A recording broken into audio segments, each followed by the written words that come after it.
Voyage jusqu'aux origines de la foi. Les modestes origines du méthodisme. Épisode 45.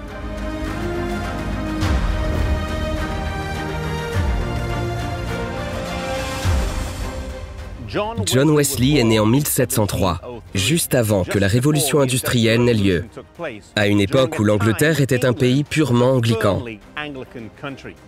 Il est né dans un petit village d'Epworth, au nord de l'Angleterre, où son père était le recteur.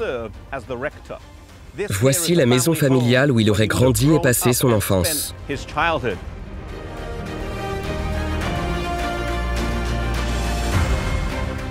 Sa mère donna naissance à 19 enfants au total, et le plus célèbre parmi eux était Charles Wesley. Les deux parents étaient des personnes spirituelles et dirigeaient la maison selon des règles strictes. Pas de nourriture entre les repas. Et une fois par semaine, ils avaient un entretien avec leur mère afin de recevoir leur instruction spirituelle.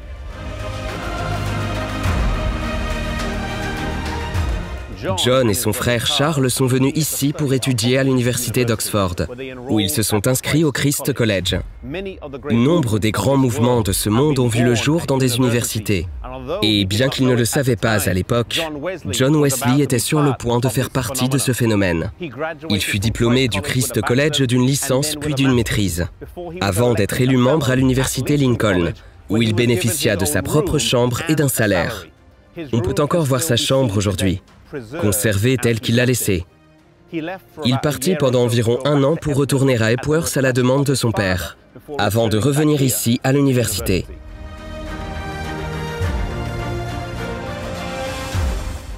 C'est à son retour qu'il constata que son frère Charles avait créé un petit club pour l'étude de la Bible et la poursuite de la vie chrétienne.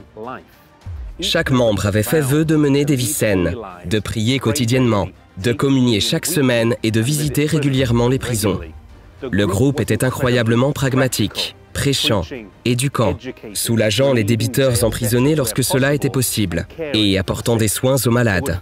Ils jeûnaient chaque mercredi et se réunissaient chaque jour de 18 à 21 heures. Et le nom qu'on leur donnait était le Club Saint.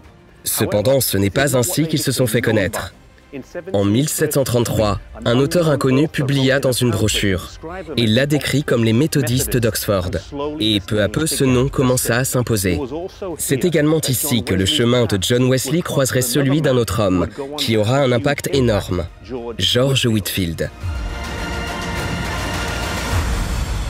George Whitefield fut diplômé de l'université de Pembroke. À la fin de ses études universitaires, plutôt que de s'installer dans une paroisse, il s'est immédiatement mis à prêcher, devenant un prédicateur et un évangéliste itinérant.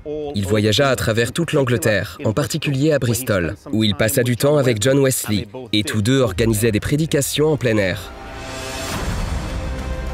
Les Wesley et les Whitefield ont tous deux passé du temps en Amérique, mais avec des résultats différents dans leurs ministères respectifs. John Wesley se rendit en Géorgie, mais cela ne se passa pas très bien et il retourna chez lui en Angleterre. George Whitefield voyagea en Amérique à 7 reprises. Il eut beaucoup de succès et fut très apprécié.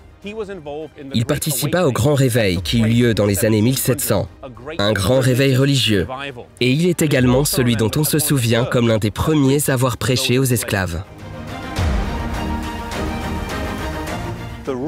Les origines de ce mouvement méthodiste de grande envergure remontent à un petit groupe d'études bibliques, avec une poignée d'étudiants sur un campus universitaire. Zacharie, chapitre 4, verset 10 déclare « Ne méprisez pas le jour des faibles commencements, ne jamais sous-estimer l'impact d'un petit mouvement au début modeste. » Les Wesley et les Whitefield n'ont pas créé le Club Saint parce qu'ils voulaient fonder une église ou voyager à travers le monde, mais parce qu'ils voulaient changer leur vie et la vie de ceux qui les entouraient. Je prie pour que vous cherchiez à faire la différence où que vous soyez, que ce soit à la maison, au travail ou à l'école. Ne méprisez pas le jour des petits commencements.